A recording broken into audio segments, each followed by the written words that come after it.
તે જ્ઞાન ઝલકમાં હું શુક્લા માધવી બધાનું સ્વાગત કરું છું।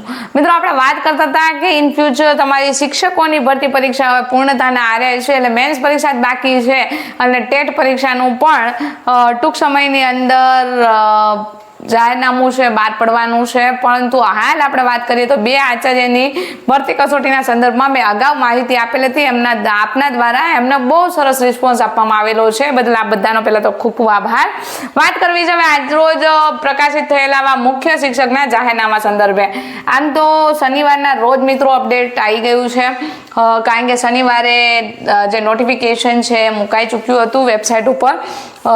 નવી તક સેમી ડાયરેક્ટ પ્રમોશન એક્ઝામ 2 ના રેશિયાથી મિત્રો એચ-ટાટની ભરતી આવી ચૂકી છે, ભરતી પરીક્ષા આવી ચૂકી છે એમ કહી છે। તો કારણ કે 3264ની મિત્રો રાજ્યભરની અંદર વેકેન્સીઓ જાહેર થઈ છે। પરીક્ષાની તારીખની વાત કરું તો સંભવિત તારીખ છે 4/10/2026 છે, બરોબર યાદ રાખજો। 4/10/2026 ના રોજ આ પરીક્ષા છે એ લેવાનારી થવાની છે। એટલે તમારે યાદ શું રાખવાનું છે અહીંયા? જી હા, બિલકુલ તમારે યાદ રાખવાનું છે કે આ પરીક્ષાની જે ટેન્ટેટિવ એક્ઝામિનેશન ડેટ છે એ રાખવામાં આવેલી છે 4/6 અને 4/6 ના રોજ આ તમામ ઉમેદવાર મિત્રો છે એમને આ પરીક્ષા છે એ આપવાની રહેવાની છે। હવે ત્યાંથી આપણે આગળ વાત કરીએ તો તમારે 3264 આખા રાજ્યની જગ્યાઓ છે, માત્ર લાયકાત ધરાવતા શિક્ષકો માટે જ આ ખાસ સ્પર્ધાત્મક પરીક્ષા છે। હવે કેટલીક તારીખો જોઈ લઈને પછી લાયકાતના સંદર્ભમાં આપણે સીધી જ વાત દોરાવી આપણી। તો આજ તારીખ છે 2/8, આવતીકાલના ન્યૂઝપેપર 3/8ની અંદર પ્રસ્તુત જાહેરાત તમને જોવા મળવાની છે। આ જાહેરાત પહેલા આપણે વાત કરીએ તો 11 થી 25 તારીખનો સમયગાળો છે, ડ્યુરેશન પીરિયડ તમારે યાદ રાખવાનો છે, પ્લસ 2 દિવસ છે તમને ફી ભરવા માટે છે લંબાવી દેવામાં આવેલા છે, એટલે કે તમે 12 વાગે ફોર્મ ભરી દો છો, 25મી 26-27 સુધીમાં તમારે પેમેન્ટ કરવાનું રહેશે। અને જે ટેન્ટેટિવ ડેટ આવી ગઈ છે આપણે વાત કરી કે 4/10/2026 ના રોજ તમારે આ માટેની જે પરીક્ષા છે એની સંભવિત તારીખ પણ આપી દેવામાં આવેલી છે। હવે ખાસ અહીંયા મહત્વપૂર્ણ બાબત છે એ છે અહીંયા લોઅર પ્રાઇમરી શિક્ષક અથવા અપર પ્રાઇમરી શિક્ષક તરીકેનો 5 વર્ષનો અનુભવ હશે તો જ તમે અહીંયા એચ-ટાટ માટે છે એપ્લાય કરી શકશો। કોમ્પ્યુટરનું જ્ઞાન છે હોવું જરૂરી છે, ખાસ કરીને રૂલ્સ રેગ્યુલેશન 2006 મુજબ સીસીસીનું સર્ટિફિકેટ તમારી પાસે હોવું જોઈએ। ભાષા કઈ આવડવી જોઈએ? જી હા, આપણે ગુજરાતી છીએ તો ગુજરાતી તો આપણે આવડતી જ હોય છે, અને હિન્દી ભાષા, બંને ભાષાઓનું પૂરતું જ્ઞાન તમારી પાસે હોવું જોઈએ। ત્યાર પછી આપણે આગળ વાત કરીએ તો તમારે અહીંયા યાદ રાખવાની છે કે શૈક્ષણિક લાયકાત માટે કયો વિકલ્પ છે અહીંયા મળવા પાત્ર આપને ઉપસ્થિત કરવામાં આવેલો છે। તો શૈક્ષણિક લાયકાત કોઈ પણ એક વિકલ્પ, અહીંયા 4 વિકલ્પો તમારી સમક્ષ છે। સ્નાતક પ્લસ 2 વર્ષનો અનુભવ, 2 વર્ષનો પીટીસી કોર્સ, સ્નાતક પ્લસ આપણે વાત કરીએ 1 વર્ષનો બીએડનો અભ્યાસક્રમ, સ્નાતક plus B Ed bachelor of education કરેલું છે તો એવો અભ્યાસક્રમ, અને ખાસ કરીને આપણે વાત કરીએ તો ધોરણ 12 પાસ HSC 4 વર્ષનો BLD નો કોર્સ। આ જો કોર્સ તમે ધરાવો છો તો તમે ચોક્કસપણે અહીંયા એપ્લાય માટેની સક્ષમ લાયકાત ધરાવો છો એવું કહી શકાય। હવે ઓનલાઈન પ્રોસિજર શું છે આખા ફોર્મની? તો કોઈ બેઝિક વિગતો પહેલા નાખવાની હોય તો તમને સ્પષ્ટીકરણ કરી દઉં કે જો તમે ઓજસની વેબસાઇટ ઉપર જ ફોર્મ ભરવાનું છે એટલે OTR સિસ્ટમ આવશે।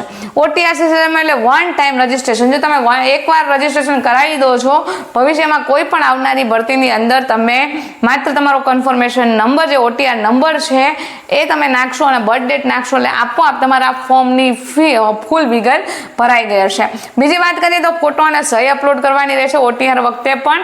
તો જ્યારે એ વખતે તમે જે OTR ની અંદર અપલોડ કરેલું છે એ બીજી વાર ભરશો તમે કોઈ પણ ફોર્મ, ત્યારે આપોઆપ આ બધી ડિટેલ છે એની અંદર થોડોક બેઝિક ચેન્જ કરવો પડશે, કારણ કે ઘણી બધી વાર આપણે અનામત કેટેગરીની અંદર આવતા હોય તો સર્ટિફિકેટના રિન્યુ કરાવવાના કારણે એમના નંબર વગેરેની અંદર પરિવર્તન આવતું હોય છે। તો બીજી વાત કરું આપણે તો જ્યારે આ ફોર્મ ભરાઈ જશે પછી કન્ફર્મેશન આપવાનું હશે, એ વખતે તમારે ડિટેલ ચેક કરી લેવાની, કોઈ જગ્યાએ ભૂલ રહેતી હોય તો એડિટ એપ્લિકેશન કરીને ભૂલની અંદર સુધારો કરી શકશો। અને ત્યારબાદ હવે વાત કરું તો છેલ્લું પગથિયું છે તમારા ફીનું છે। હવે ફી માટે છે અહીંયા ખાસ તમને યાદ કરાવી દઉં કે ફી માટે તમારે જે ધોરણ ચૂકવવાનું છે. SC/ST કેન્ડિડેટ હોય એવા મિત્રોએ 250 રૂપિયા ફી ભરવાની છે, જ્યારે સામાન્ય જનરલ કેટેગરી વાળા મિત્રોએ 350 રૂપિયા ફી ભરવાની રહેશે. માત્ર ઓનલાઈન પેમેન્ટ જ સ્વીકાર્ય છે. ATM, debit card, credit, net banking, UPI અને વોલેટ આ માધ્યમો છે જે માધ્યમથી તમે એપ્લાય કરી શકો છો. હવે વાત કરું અહીંયા તો ઈ-રિસિપ્ટ ડાઉનલોડ કરી દેજો, ખાસ જરૂરી છે. ઘણી બધી પરીક્ષાની અંદર ઈ-રિસિપ્ટ વગર છે એ પરીક્ષાઓની અંદર ઘણી બધી વાર બેસવા નથી દેતા. આવી પણ કન્ડિશન સર્જાય છે. એટલે તમે જ્યારે પણ પેમેન્ટ ભરો છો ત્યારે ખાસ યાદ રાખજો. બીજી વસ્તુ એ કે તમારા ફોર્મ છે એની અંદર કઈ કઈ બાબતો યાદ રાખવાની છે, તો કે ફોર્મની અંદર તમારે અહીંયા બેઝિક વસ્તુ તમને જણાવી દઉં તો તમારા અહીંયા પાસપોર્ટ સાઇઝનો ફોટાની ઊંચાઈ છે 5 સેન્ટીમીટર, તેમજ અહીંયા 3.6 સેન્ટીમીટર પહોળાઈ હોવી જોઈએ. એ રીતે 7.5 બાય 2.5નું માપ રાખવાનું છે યાર. બંનેની સાઇઝ ફોર્મેટ છે 10 KB છે. જો તમને ના ફાવે તો મને એક મેસેજ કરજો, આપણે કેવી રીતે રીસાઇઝ કરીને તમે અપલોડ કરી શકો છો વિથ મોબાઈલ અને વિધિન લેપટોપ અથવા કોમ્પ્યુટર. આ બંને રીતે તમને સરળતાથી શીખવાડી દઈશું. હવે વાત કરીએ આપણે સીધી કે જેની માટે આપણે આટલી મહેનત કરીએ છીએ એ પેપર આપવાનું છે, તે પેપરનું માળખું કેવું છે. પેપરનું માળખું બહુ સિમ્પલ છે. 2 વિભાગની અંદર તમારું પેપર વિભાજિત થયેલું છે. એક છે સામાન્ય વિભાગ, જે જનરલ કોઈ પણ ઉમેદવાર માટે બધા 2 વિભાગો સમાન જ રહેવાના છે. કારણ કે સામાન્ય વિભાગની અંદર 50 પ્રશ્ન રહેવાના છે, જેમાં કયા કયા પેટા મુદ્દાઓ તૈયાર કરવાના છે એની વાત આની પછી નેક્સ્ટ સ્લાઇડમાં કરીએ આપણે. 50 પ્રશ્નો છે, 50 ગુણ છે. સમય એની માટે એપ્રોક્સિમેટલી તમારે 45 મિનિટ ફાળવવાનો છે. શા માટે આ 45 મિનિટ અને અહીંયા તમને 90 મિનિટ કીધા છે?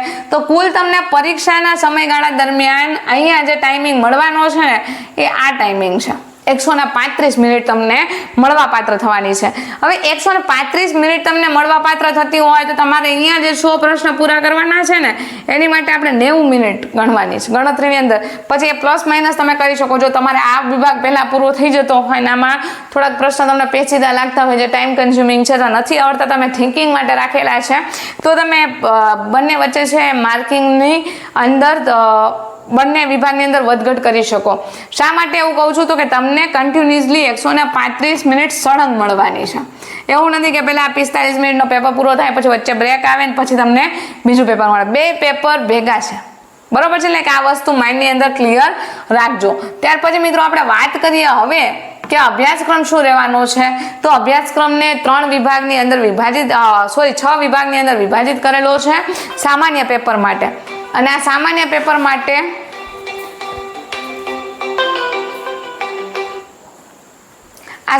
પેપર માટે જ્યારે વિભાગને વિભાજિત કરવામાં આવેલો છે ત્યારે આપણે વચ્ચે ચોક્કસથી જણાવી દઉં કે ભૂગોળ, ઇતિહાસ, બૌદ્ધિક કસોટી, બંધારણ, વિજ્ઞાન અને ટેકનોલોજી અને કરંટ અફેર આવા 6 મુદ્દાઓની અંદર તમારું પ્રથમ વિભાગ. અને અભ્યાસક્રમ 2 ની વાત કરું તો વહીવટી શૈક્ષણિક વિષયો 100 ગુણના માર્ક રહેવાના છે. કાયદા અને નિયમોની વાત કરું તો ગુજરાત પ્રાથમિક શિક્ષણ અધિનિયમ 1947 અને આપણે 1949 નો નિયમ યાદ રાખવાનો છે. RT એક્ટ 2009 અને રૂલ્સ 2012 યાદ રાખવાના. RT એક્ટ 2005, પોસ્કો એક્ટ 2012 આટલી વિગતો યાદ રાખવાની છે. અહીંયા શૈક્ષણિક સંસ્થાઓના સંદર્ભમાં વાત કરું તો NEP 2020, NCERT, NUPA, NCTE, CBSE નું માળખું અને કાર્ય અને કેન્દ્ર અને રાજ્ય સરકારની વિવિધ પ્રાથમિક શિક્ષણ સાથે જોડાયેલી યોજનાઓ. વહીવટી વિભાગની વાત કરીએ તો શાળા સંચાલન, નેતૃત્વના ગુણો અને આચારસંહિતા, ગુજરાત પંચાયત સેવાના નિયમો 1997 અને 1998 અને મુખ્ય શિક્ષકની ભૂમિકા. આટલા વિભાગ તમે તૈયાર કરો છો તો એ વિભાગમાંથી તમને અહીંયા મળવાપાત્ર ગુણાંકન થશે એ કેટલા થશે? 100 ગુણ છે થવાના. હવે આપણે જે 150 માર્કનું પેપર આપો છો જનરલી તમારે લાવવાના છે કેટલા? તો કે અહીંયા નેગેટિવ માર્ક સિસ્ટમ નથી. ફર્સ્ટ તમને જણાવી દઉં. અને તમારે જે ગુણાંકન લાવવાના છે એ 150 માંથી જનરલ કેટેગરીના ઉમેદવારે અહીંયા લાવવાના થશે એ માર્ક છે 60 ગુણ. કેટલા માર્ક લાવવાના છે? 60 ગુણ લાવવાના છે. અને કુલ મળીને જો ST કેટેગરી છે એમની માટે 52.5 ગુણનું ભારાંકન રહેવાનું છે. એટલે આ પણ એક ખાસ યાદ રાખજો કે 53 માર્ક તમે લાવો છો તો તમે SC અને ST કેન્ડિડેટ તરીકે ક્વોલિફાય ગણાવશો. પણ હા, એક વાત તમને બિલકુલ જણાવી દઉં કે જો તમે ક્વોલિફાય માત્ર બનશો તો ચાલશે નહીં. કારણ કે જ્યારે ક્વોલિફાય માત્ર માગવામાં આવે છે એ સમય અને સંજોગની અંદર આપણે હાયર મેરિટેથી નીચેના લેવલે મેરિટ જતું હોય છે. તો આ એક વિગત ખાસ યાદ રાખજો. હવે વાત 3264 જગ્યાઓ છે અને વિભાજિત કરી છે જિલ્લા પંચાયત હસ્તક, નગર શિક્ષણ સમિતિ હસ્તક.